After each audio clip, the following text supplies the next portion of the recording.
The skyline of New York City is outside this window of this hotel. A long day of driving.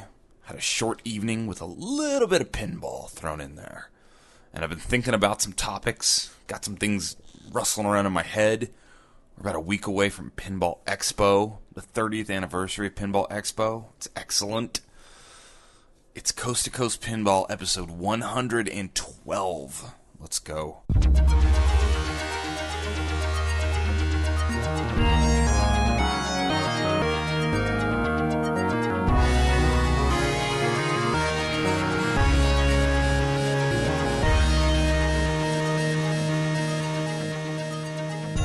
Welcome to Coast to Coast Pinball. My name is Nate Shivers. This is the podcast commentary. I'm a man out of quarters. How are we doing tonight? We're coming to you not live from the beautiful, the illustrious, the highly touted as a great destination for your next Northeast United States vacation, Long Island City, New York. Long Island City, New York. Yes! Home of a sort of affordable hotel this evening.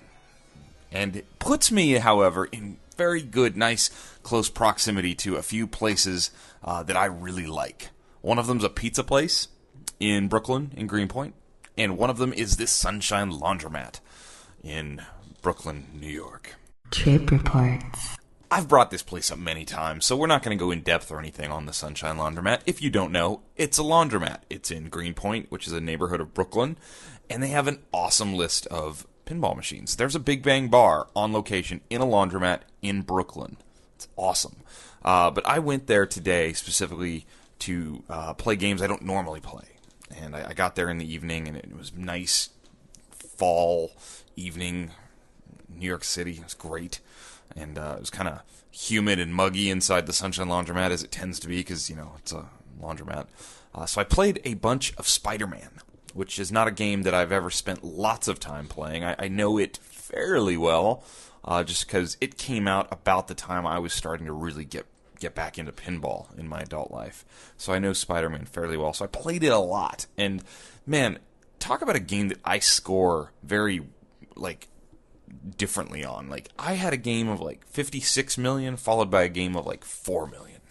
Maybe it was 6 million, but it was really low. I'm all over the place on that. I sort of know the rules. I know how to get some multi-balls going. I know Doc Ock. I kind of get, most of the stuff, but I'm all over the place on Spider-Man. Really fun, though. Really fun. And I kind of had that game in my head before I went there tonight. This is a game I wanted to play quite a bit. So I did. I played quite a bit of that game.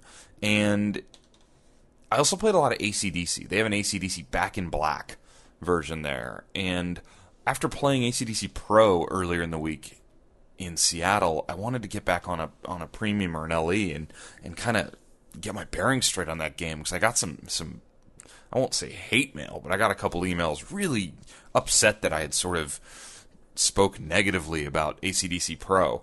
And after playing the limited edition tonight, I stand behind what I said. AC/DC Pro is just not that great to me. That's my big cop-out. This is my commentary. Remember the first part where I said podcast commentary? Man out of quarters.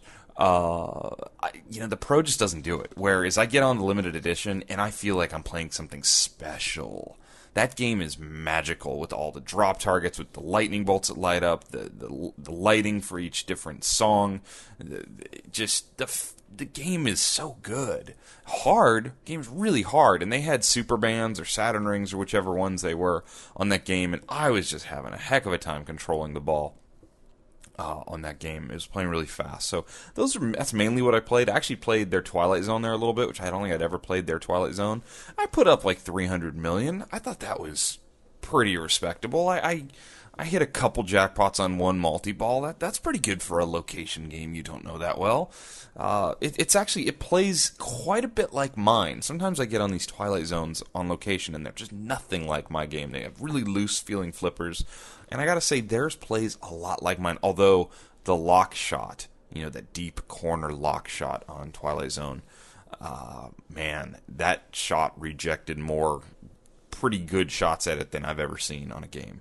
which is common on some of those games, but mine's not that bad. I can get a ball to get up in there pretty easily, but this was just not very friendly. So, and then I did throw a couple dollars in Monster Bash just because I love that game, and yeah, so that was my visit down to the Sunshine Laundromat. Just kind of a, running over there, play some pinball before I went and had this awesome chicken sausage pizza at this Fornino pizza joint there that I really like. So, good times in Brooklyn.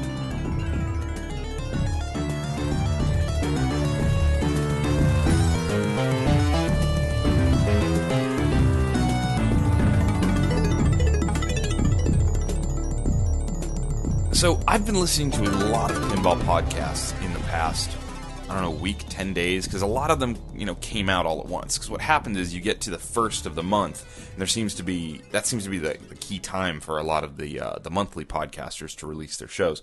Spooky Pinball is almost always right on the dot on the first, so I always have that to look forward to. And I feel like this time around, I got Spooky, I got Game Room Junkies, and I got the Pinball Podcast all at once. Like, I literally had all three sitting in my podcast player of choice, Downcast, if you're wondering, and needed to listen to all of them. But I was also, I'm listening to this other podcast called Screen Rant Underground. It's a podcast dedicated to TV and movies, and it's a bunch of guys who review these things, and it's really one of my favorite podcasts, which means nothing to the pinball world. It's just that I'd been catching up on some of those, went and saw the movie Gone Girl, wanted to hear their review, etc., etc., etc. So on this trip, I've had a chance to sort of catch up, and I got through all of them, actually, and I'm this show, I'll be honest with you, I outline these shows usually before I do them, so there's some flow. This one's pretty freeform. This is a pretty blank-looking piece of paper that says episode 112 on it. So, one thing that I was really looking forward to was listening to Charlie on Spooky's Pinball Podcast interviewing a gentleman by the name of David Paul. David Paul is a big-time pinball fanatic, and he's an artist also. And David drew me, really early on in Coast2Coast Pinball, drew me some artwork and sent it to me. And it was a really cool, Coast2Coast Pinball logo with the United States type of thing, kind of inspired by what he said listening to the show, made him think of, and it was cool. And then I met him at the Midwest Gaming Classic, and he gave me the actual real print, which I finagled my way to get it home. So I have that in my possession, which is cool. Someday I'm going to get around to framing all these pinball things that I have, and we'll put them all up on the walls. So, in any case, I wanted to hear David's interview, because David is launching a series of t-shirts, and he has a website for these t-shirts, and it's called Life Under Glass. So if you haven't listened to his interview, I would encourage you to do so, and I would also encourage you to go to Life Under Glass, I believe it's .net, yes, .net, and check out the t-shirt designs. It's sort of like pop art mixed in with pinball, and it's really cool. And he has a ton of different designs. He's clearly put a lot of effort into all this, and that's cool, right? We like things pinball related. Like, I really like a lot of these shirts. There's like an Evel Knievel jumping a bunch of pinballs on a motorcycle shirt that I really dig. There's a birdcage with a pinball in the birdcage shirt. I really like these. There's also maybe a special podcast edition t-shirt, which is kind of cool. But where it all ties into me and now, and why I'm really excited to listen to that interview and talk to you, is that David is actually going to be having a booth at Expo next week. And I was sort of toying around with the idea of having a Coast2Coast pinball booth. I think months ago I was sure I was going to do it because I thought Teresa would be coming. Teresa can't come, and that is going to play into my decision of actually probably not having a booth. I had talked to Rob and Mike about having like a table where I could do podcasts from the show and this and that, and I just haven't really gotten anywhere with that. So I reached out to David because I knew he was going to be showing off and selling t-shirts there, and I asked him a couple big, huge favors. And I said, A, could I sell my t-shirts at your booth? Because it'll make it much easier. David will get paid for this, don't worry. And B, could I use your Life Under Glass booth as sort of my unofficial Coast2Coast Pinball home base? And David was like, yes, and that made me very happy. So big shout out, thank you to David. That looks like what the plan is going to be for Expo for me. I'm going to be in the seminars, during the day. The game hall's closed, or excuse me, the exhibitor hall is closed. People will be in there listening to seminars. I'll be in there listening to seminars. I plan on doing a lot of audio from Expo. And you know me, best laid plans. I get there and I get excited and I do other stuff. But I have quite a few people who I've reached out to, and I'm still reaching out to. I have this list of people who I'm sending out emails to.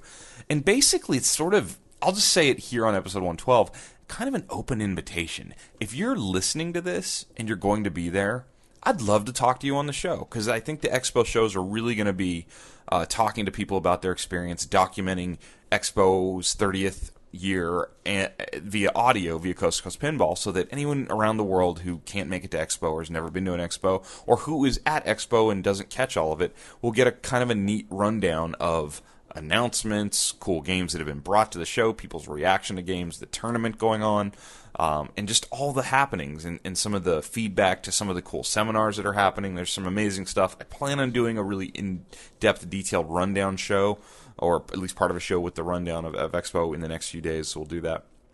But there's a lot coming out of Expo this year, and there's a lot to be looked at and seen, and David has been kind enough to kind of tell me that it's cool to use his area as my home base to do this, because what I'll basically do is set up my laptop, which is how I do the show. I have a pretty fancy little laptop here, and I have a couple of, pretty high quality condenser headset mics, and I will just do interviews and chat with people. So if you're listening to this show and you're going to be there, basically you have an open invitation to come on Coast to Coast Pinball. It might be for 5 minutes, it might be for 15 minutes. You might be worried that, I don't want anything to talk about. I'll find something for us to talk about. I think 112 episodes in, I've proven, if nothing else, I can run my mouth and eat up time talking about pinball. But I have some names in the industry lined up who said they're more than willing to come on, so that'll be exciting. I have some people I'm hoping to get come on, so that'll be exciting. If you are listening and you know someone who you think people would like to hear, so if you're sitting there listening to this and maybe your best friend's with Pat Lawler, and you could, if you want to do Coast to Coast Pinball a big favor, maybe grab Pat Lawler at lunch and be like, hey, Pat, there's this podcast, this guy named Nate, seems like a pretty good dude. He might want to talk to you. By all means, send him my way. Just saying. So that's kind of the goal. I think it's going to be a lot of fun. I think that David is going to have a really good expo as far as selling his shirts, because I think his shirts are awesome. I think my shirts that I've done for this podcast are just, they're okay. They're kind of cool. They're simple, if nothing else. And I've sold a lot of them. So I think David, with this really cool artwork, I want to buy a bunch of these shirts, for sure. I think David's going to have a good time. I would encourage you to support him. Money from all of his t-shirts goes to charity. I think he's like $2 for every single shirt that he sells is going to charity, which is awesome. Project Pinball, which is a fantastic group that gets pinball machines in children's hospitals. I think it's one of the coolest kind of human interest things that's happened in this hobby, is that you have the people at Project Pinball working so hard to do something really good with our cool little hobby here. And then there's also a Python Angelo tribute shirt, which money will be going to the Dave Thomas Foundation for placing foster children of America in permanent, loving, adoptive families, which is a really important and close to home charity for David and his family. So there you go.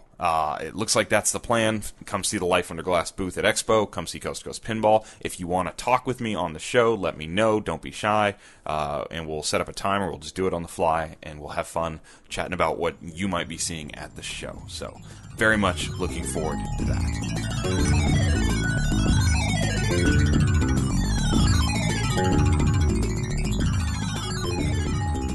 I am so hungry right now. Am I allowed to talk about that on the show? I don't go off topic too often. Traveling is so difficult because sometimes you eat just because you're bored. I drive a lot. I want to eat something. So I've had to trick myself and find stuff that's really low calorie and eat a lot of that. Because otherwise, if I eat what I want to eat, which is, I don't know, what do I want to eat? I want to eat just, like Cheetos and ice cream and stuff like that. I don't know. I don't ever eat Cheetos, but it sounded good. So I find things like popcorn that don't have a lot of calories, and I just eat that a lot. But I'd like to eat dark chocolate covered orange slices or something all day long, which would be high in calories. So, but I'm starving. It's like midnight, 12:15 here, and I'm forcing myself not to eat. So instead of eating, let's talk about virtual pinball, shall we? Yes, I know. Virtual pinball is big, it's huge, and Coast2Coast Pinball totally neglects virtual pinball. You didn't even mention the Addams Family Kickstarter. Shame on you. Yes, I get those emails. I know, I'm sorry. So I made some notes. I actually did make some notes on this. This is not my area of expertise, virtual pinball and, video game-based pinball and that sort of thing. Here's some things I want to go through. The Addams Family Kickstarter by the Pinball Arcade, the Farsight Pinball Arcade, Farsight Studios, who makes Pinball Arcade. The Addams Family Kickstarter met its goal. 3,616 backers pledged $106,046. There's still 3 days to go. So they're over their $100,000 goal to make the Addams Family. I don't think that was ever in question. I think that it was pretty obvious that was going to happen. The Pinball Arcade is, in my eyes, probably the most, and I don't want to say best, because that's a really subjective word, but I think they're the most, accessible / well-rounded version of virtual pinball out there. And I know people get really deep into the physics, one company versus the next company, and people are always updating how they work. We'll get to that in a second. But I think what Farsight has done with recreating all these famous tables is pretty cool, pretty amazing. I love the app myself for some reasons.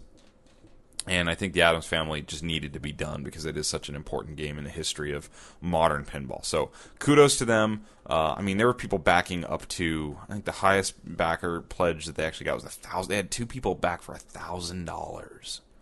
And you got a bunch of extra goodies as you do on Kickstarter. So that happened. So I think that tells you that the Pinball Arcade, at least, and their tables are alive and well. I think it's growing. I think it's a good thing. I played a virtual pinball table that had a ton of different games loaded into it. And here's how dumb I am to this whole scene. I host a pinball podcast. I play a lot of pinball. I played a virtual pinball table at the Seattle Pinball Museum a few days ago, and I have no idea what system it was. I don't know. I just know that I hit start, and it gave me an option to play all these different games. And so I picked this Walking Dead game because, Walking Dead's on my mind right now. And I know enough to know that it wasn't going to be Stern's The Walking Dead layout. It was going to be a fictitious Walking Dead. And I know that there was a big thing that they had licensed this. And this is how bad I don't know the company. Bad Nate. Just bear with me here. I'm trying. Be talking about EMs next. Just kidding. So I played it. And it had real flippers. It's a big cabinet, like a TV screen in a cabinet. And it had flippers that controlled flippers. And I really wanted to walk away after the first ball. I considered doing it. But that is one of my biggest pet peeves with real pinball, that I was like, I can't do this on this virtual table. And I kept getting the ball up into this upper play field that had all these zombie heads, and you had to hit the zombie heads, and the camera zooms in on it, which is kind of cool. Kind of not cool, though, because that kind of takes me out of it, because I feel like I'm not really playing pinball. I feel like I'm playing a video game.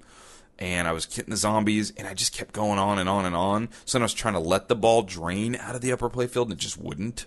I'm like, oh, man, can this ball be over with? So eventually I just let the balls all drain. I guess you could say I'm not a huge diehard virtual pinball guy. It looked really cool. Without a doubt, it had a neat look. The physics just still aren't there for me. It's sitting next to a Star Trek Premium. How it just doesn't hold up. I'm sorry. So I tried. I did try. I have the Pinball Arcade on my iPad, and on my flight to Boston, I played some tables. I played Twilight Zones, because I always go back to that. I played, what else did I play? I played Gorgar, and I played one other. Monster Bash, I believe. And, I can get into it for a little bit. It's great for learning, how to score in the game and figuring out the rules. It's really good for that. But as far as, me getting into it to where I'm, trying to beat my high score or making me want to, get into their online tournaments, stuff, it just doesn't hold me. It doesn't bring me in and, wrap its arms around me and, cuddle me and, pat my head and say, oh, this is awesome, isn't it? Because it grabs me because it looks pretty good. And then it just doesn't feel right. there's delay, and there's like ramps that feel like they like suck balls up them, where in real life I know for a fact the ball would roll back down towards the flippers and not make it up that ramp. It's just not real. So there's that. There is a website, and I want to get this right because these guys have been really kind to me. There's a website called it's actually called pinballarcadefans.com. So this is a fan site for Farsight's The Pinball Arcade. And in there's a forum, and in that forum there's actually a forum that lists all the pinball podcasts and interviews that might be out there on the internet. And Coast2Coast Pinball has been mentioned there many times. I actually get quite a bit of traffic from that forum post directly to Coast2Coast Pinball. In fact, for a long time, it was my second largest referral site, second to Pinside. So it was Pinside, and then the pinballarcadefans.com forum was getting people to my show. So for that, I thank you, and I hope that some people have found the show because of that, and that's awesome. I'm sorry I don't talk much about the Pinball Arcade or Virtual Pinball. However, they also had a podcast that was sort of born out of this forum, I believe. A little sketchy on the history. And it was called I think unofficially it was called the Pinball Arcade Fans Forum Barcade Podcast. Is that right? Something along those lines. And over time, they were asked to change their name because they were calling it, for a short name, the Barcade Podcast. And if you don't know this, but Barcade is actually a registered trademark of a company who runs, I think, a half a dozen or 5 businesses called Barcade. And there's one in Brooklyn here, there's one in Philly, there's a few of these things. And they're like, retro arcade / bars. And we use the term Barcade. It's kind of like Kleenex, we say Kleenex when we want a tissue. Well, Kleenex sort of hates that because Kleenex is a brand. Kleenex is not a product. Well, Barcade is also a brand. It's like calling every restaurant McDonald's. They're not all McDonald's. There just happens to be some that are McDonald's, and Barcade's the same way. So I believe, correct me if I'm wrong, but I believe Barcade sort of said, hey, like, you're using our registered trademark for your podcast that's even in the same sort of genre. Could you not do that? So they changed their name of their podcast to the Blahcade podcast. That's BLAH-Cade podcast. And I have had them in my podcast player for a long time, but I didn't have them auto-downloading, so I sort of forgot about them. Well, on this last trip the other night, I was driving from Boston to New Haven, Connecticut. I stopped and actually looked through their episodes because I was going to pick one. And I didn't want to pick the first one because it was like 15 minutes long and it was an intro thing. And I don't know, I was just looking for one. So I ended up downloading episode number 8. And episode number 8 was pegged as the Twilight Zone episode. It was like an extended Lost in the Zone episode, which I didn't know what that meant at first, but I later found out Lost in the Zone is sort of their review, in-depth, serious part of their show where they go in-depth about a game. And this episode 8, was sort of dedicated to the Twilight Zone. Virtual Table. We're talking about the Pinball Arcade mainly. However, it was really cool, and I actually really liked this episode because they talked about the differences between the Pinball Arcade table and the real Twilight Zone. And I believe, so first off, this podcast has like 5 people on it. There's a lot of them. There seem to be a younger group of guys, which makes me feel old, but they do seem to be younger. And they some have weird names that I don't fully understand. Like, when I say weird names, I don't mean like, like foreign sounding names or something. I mean like their names are phrases, if that makes sense. Like, instead of my name being Nate Shivers, my name would be I Talk Smack. That would be my name, right? And I'm really sorry I don't have all your guys' names. Shut Your Traps. That's what it is. See, I was close with it. Shut Your Traps I think that's like the host guy who actually has a really good voice and does a really good kind of job of anchoring the show. And the show definitely goes off topic. It definitely is like kind of a bunch of dudes just sitting around talking. It's fun. And you get into it, you'll enjoy it. So I really enjoyed listening to their episode on the Twilight Zone and them going through it. They were spot on. I think a couple of guys owned the game. It was interesting hearing one of the guys said he'd never even played a Twilight Zone in person until very recently, which blew my mind that these guys have gone so far to host a podcast about pinball, virtual pinball, and they'd actually never played a Twilight Zone, which is one of the most common games out there in the world. So it was cool. It was just a totally different viewpoint, which then makes me start thinking about how important virtual pinball is to the modern pinball experience, because I get this email quite a bit. Hey, I found pinball, like 22-year-old dude, I found pinball because of the Pinball Arcade. And that's awesome. So I'd never want to disparage virtual pinball and say that it has no place or doesn't serve its purpose. No, it's awesome. It's great. It's not really for me to spend a lot of time in my life on. I buy the tables. I support it.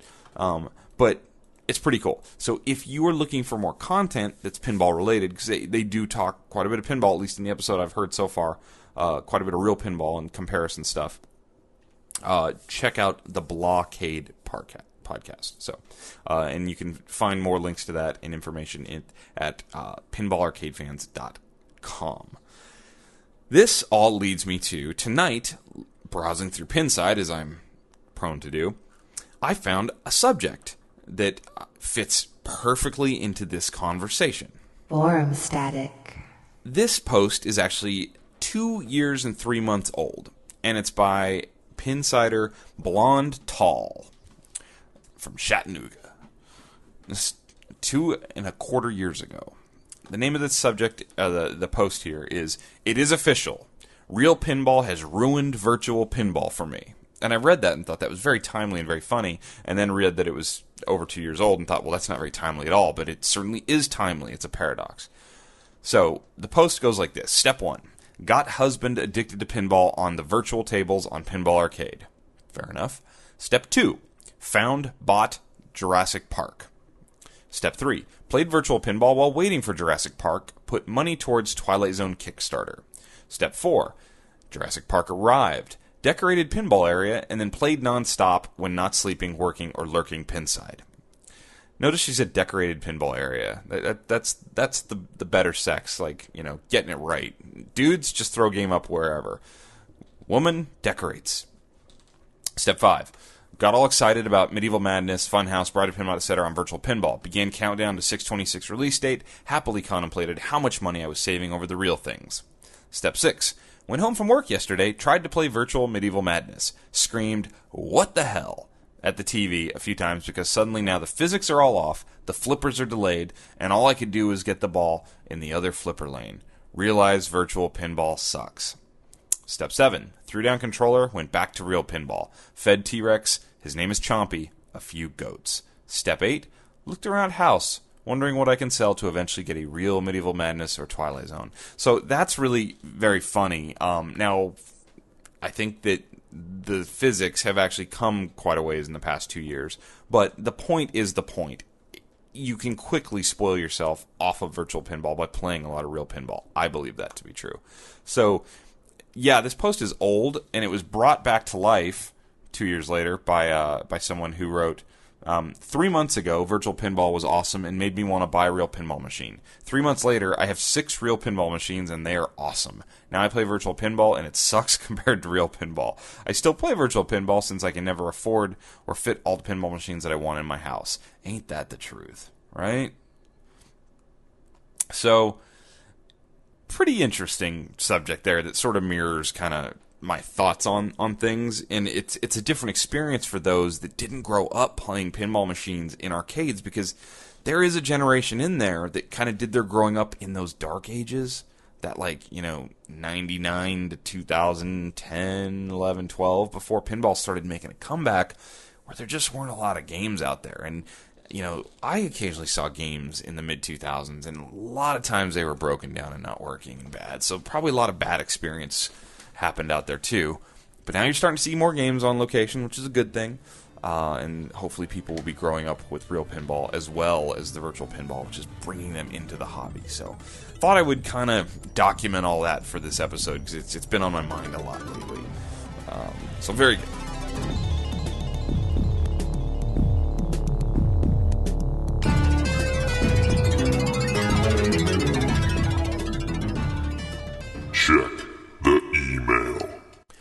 episode 111 generated quite a bit of email. Actually, 110 and 111 both did. And I just kind of was sorting through these a little bit to sort of see what were the highlights and what was the themes, because it's way more, more emails and a lot of like long emails, which is cool. I read them for sure. I don't always get to reply and whatnot, but I was reading through them. Steve wrote me. Let's see. Gist of this is what brought on all this, right? This email. People love talking about pinball TV shows. That's exciting to people. And it's funny because I remember when poker TV shows were starting to get big, and I was really into that poker community, and there was the same sort of buzz. Like, you couldn't wait for more poker on TV. That was a big thing. I think pinball has that potential. And Steve wrote that he agreed with me about a show on just basically pinball tournaments, or buying, fixing, flipping could get old fast. He liked the idea and thought maybe a Storage Wars format could work. He also had a really cool idea about players, like a group of maybe the top players, going around to different cities and challenge different groups of players. And I actually could take that farther and say you could do sort of an extended like league versus league type of thing, where maybe you have a winner moves on to the next city and loser doesn't get to travel or something. I think there could be something cool built out of that. In fact, there was a show on VH1 many years ago called Bands on the Run, early reality show, and it was about a bunch of different rock bands that went on tour in different cities they'd never been to before, and each night they had to promote and hold a show that I think VH1 was the TV show it was on, and you won each event by grossing the most money through selling tickets, door entrance, whatever, and merchandise. And a band actually did come out of that and get a record deal with Sony and whatnot. So it was interesting, and I think there's something in there maybe with pinball, possibly. So Steve sort of jumped into that thing for sure, which a lot of people did. He also brought up the women's division. So the women's division generated some email for sure, talking about, should there be a women's division at Papa? Should we have women's tournaments? Most people seem to agree with me. Most of the emails I got were pretty positive, like, yeah, if there's enough women to play, by all means do it. I pulled Steve's email out of this kind of specifically because his take was interesting. He said, I was originally offended by this segment, thinking that it was condescending at best. So I listened to it again and mellowed out a bit. Your best argument in favor of it was to bring more people into the hobby. Thinking that it would give spouses, significant others something to do is okay, but if someone is being dragged to a show by their pinball-loving husband-boyfriend, they might already be playing in the tournament if they have any interest. And he went on to kind of give the rest of his opinion on that. And then he said, I'm not sure how the poker world did it, if there was ever a women's World Series of Poker or ladies poker after dark, but maybe that's one analogy. I'd like to hear what your wife has to say on the topic, which when I read that, I'm like, I don't have a wife. And then I'm like, oh yeah, I got married a few months ago. She's sorry. I can make that joke because I know she's not listening. She's a lot more into the hobby than my wife, that's for sure. Teresa is... I actually told her this tonight. She asked, I told her I was doing a show tonight. She goes, do you feel bad that I don't listen to the shows anymore? And I said, no, I don't expect you to. If you weren't into pinball, why would you listen to it? She said, I'm into pinball. I said, no, you're not. You're not into pinball. You like pinball. You have an affinity for pinball, but you're not into pinball. I mean, into pinball is a whole other thing. So, yeah, she would love a women's tournament because she's not into pinball, but she likes pinball. And so that could give her a way to be more into pinball without jumping in what I think she would tell you. And we'll ask her. When I'm home, we'll bring her on and we'll talk about it. But I think it would feel a little bit intimidating for her jumping into the full-on tournament somewhere. As far as poker goes, yeah, there's been women's tournaments forever. I don't know for sure that the World Series still does a women's tournament, but they used to. A lot of the big major circuit tournaments do have a women's tournament. However, there was always...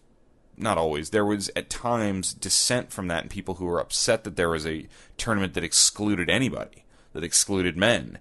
And I believe, if it wasn't the World Series, it was one of the other big Binions tournaments or somebody. They basically, in the rules, made it they named it a women's tournament, but in the rules, it didn't say that men couldn't play. It was just sort of a generally agreed upon thing that this was for the ladies. And there were a few men over the years who took a stand against that and played in the ladies' tournament. Some of them even mocked it by putting a wig and a dress on. And they would always, I think they were doing it more for the publicity of it than anything. Often they would not do very well and they would lose because they were probably too stressed out about their little shenanigans than playing good poker. But yeah, that was an issue at times. The question becomes, why are you doing it?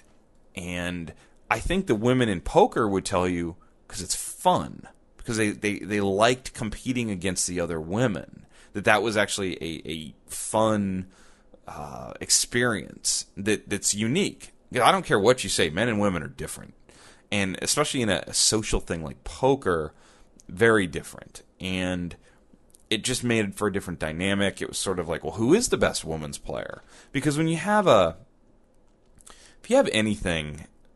And I don't mean to offend anybody. I'm not trying to like draw some line between the sexes here, because I really think there's nothing stopping the best players in the world from being women at all. But the reality of this hobby is it's dominated by men. There's so many more men. So just with numbers alone, you're going to have a higher percentage of your top players be men, just because the higher percentage of the pool of players is men by a long ways. And I think there probably is something to, well, who is the best women's player? I think if we could crown a women's champion, it might be a good thing to put a name and a face to that title. Now, I think there's nothing wrong with that. And I also think that it would be excellent to then put some focus on how those top women finalists fare in Papa A division. How does that play out? And those are the sort of things that give, groups who aren't entrenched into anything, whether it's a hobby, a sport, a side of academics, it gives them something to strive for and shoot for and aim for, and can encourage more focus on it from that group that's less represented. And that's how you build things up, or at least that's one way to build things up. So, I don't know. I'm still pretty positive on the idea of a women's division. I can absolutely see where people could feel, this is the modern day, man. Like, I'm a modern guy. My wife works harder than I do. She's better at her job than I am. And she's awesome. She is smarter than me. I have no problems with any of that. But I still think the reality is men and women are different, and having some, competition between, just the women and the ladies could be fun. It's not like, oh, the women have to play in this division. Of course not. No, that's silly. But it's more of an opportunity to shine the spotlight on a group that's not as well represented, I think. So I guess that would be my kind of take on that. I actually do look forward to bringing Teresa on the show to specifically talk about that. All right, what else we got here? Hi, Nate. Would you mind giving me advice on the show or not? Well, guess what, buddy? You're on the show. I really want to buy another machine. I currently have X-Men Pro and Fishtails. Fishtails? Kidding. But cannot decide if I should go old school EM for variety or jump on the Metallica bandwagon. I didn't know there was a Metallica bandwagon. Where is this bandwagon? Is there room for me? I wouldn't even know where to start with the EM games, so if you have any favorites, I would love to hear them. See, I made a joke earlier about me talking about EMs because it's not really the best move, but now I'm getting thrown into this. Thanks for all the shows. You are my favorite podcast, not just my favorite pinball pod. Chris, you're so nice. That's really nice of you to say, Chris. Great question. So you have an X-Men, you have a Fishtails. I guess it depends what you. I mean, I can't tell you what to buy, but I will certainly try. I would say if you have an X-Men and you're happy with it, you don't necessarily need to go kill yourself to find a Metallica. I mean, they're different games, but at least they're modern in their feel and their rule sets. They're both fairly deep games. In fact, I think they're two of the deeper games out there.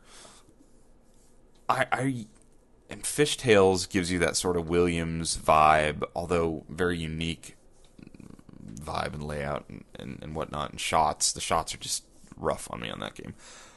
I don't know, if you're not really that into EMs already, if you don't have an idea in your mind, Chris, of what EMs you would be looking for, you need to go somewhere and play a bunch because, the different companies and the different eras have very different feel to the games. And, I always wondered before I'd gotten to play a lot of them why people gravitated towards the Gottlieb wedge heads. Like, why was that such a thing?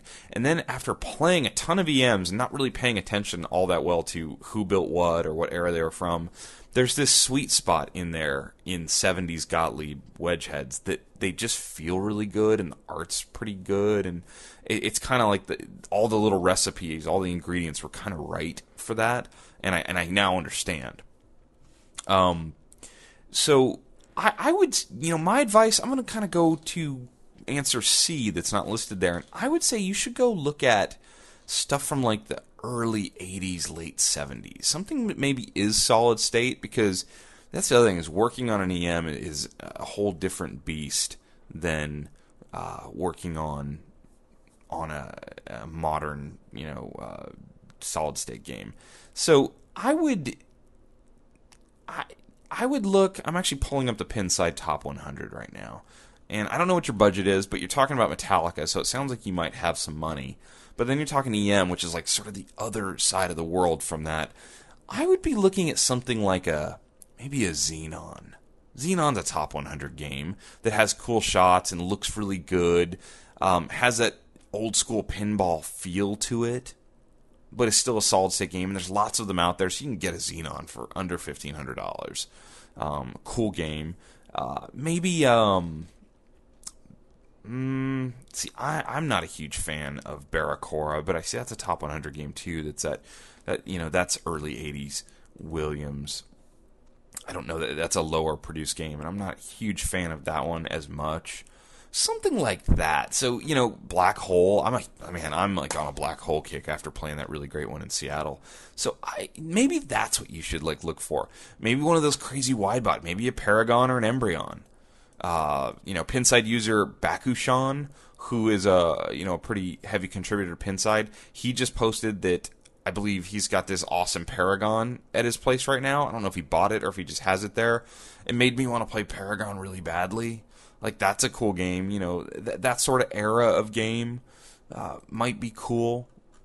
So, yeah, look into that. I don't know where you're emailing me from either, Chris, and that's going to play a lot into it. Like, if you were in Southern California where I am, I don't see a ton of good EM games come up for sale. It's why when Skylab popped up, I jumped at it because it was cheap. It was like $400. It was in pretty good shape, and it was awesome. And I have it, and quite honestly, I'd probably be looking myself right now to get out of Skylab and find something else, just because there's some other games I'd rather have.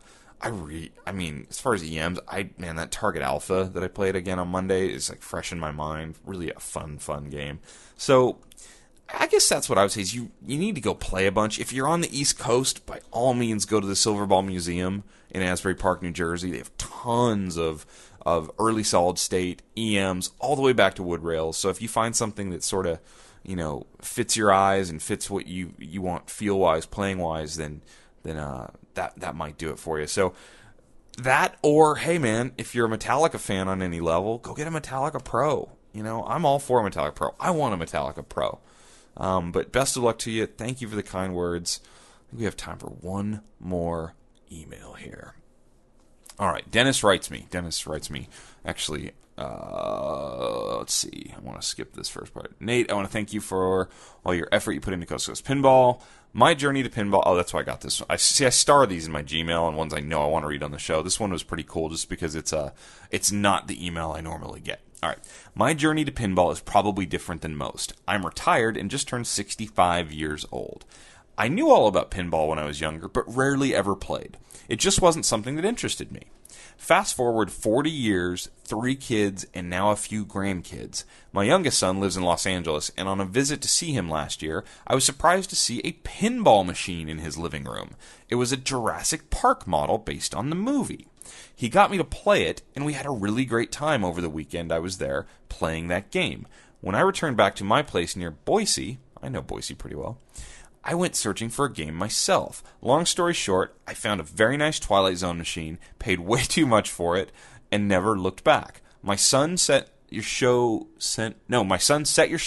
up on my iPhone, and when you did an entire episode about Twilight Zone, I felt like we were best friends. Aw, that's sweet. Anyway, I guess I just wanted to share that some of us old guys out here are playing and listening. Keep up the good work, Dennis. Dennis, that's an awesome email. Those just make my day. 65 years old. I think he's only been into pinball for a couple years. That's fantastic. You're never too old. All you got to be able to do is press 2 buttons, right? So cool, and what a great game to have at home. Having a Twilight Zone at home is awesome. It just has a vibe. It has a thing. It has cool music. It has cool shots, and it's hard. It's a hard game. So very cool, and I appreciate your son promoting my show. Don't know who your son is, but he's in California with me, and he's setting my show up on your iPhone. So that's fantastic. So kudos to you. Thank you very much. And it only looks like it took me about 27 days to answer your email. Pretty good, huh? Not bad. Ladies and gentlemen, that has been episode number 112 of Coast to Coast Pinball. If you'd like to email me, the email address is coasttocoastpinball@gmail.com. If you'd like to see me in person, come do so at Expo next week in Chicago. If you'd like to be on the show, you can be on Coast to Coast Pinball next week. Open invitation. Anybody who wants to come on the show, feel free. It'll be great. Like us on Facebook. Follow us on Twitter. Don't buy any t-shirts right now. Wait till after Expo. And thanks for listening. Talk to you again soon.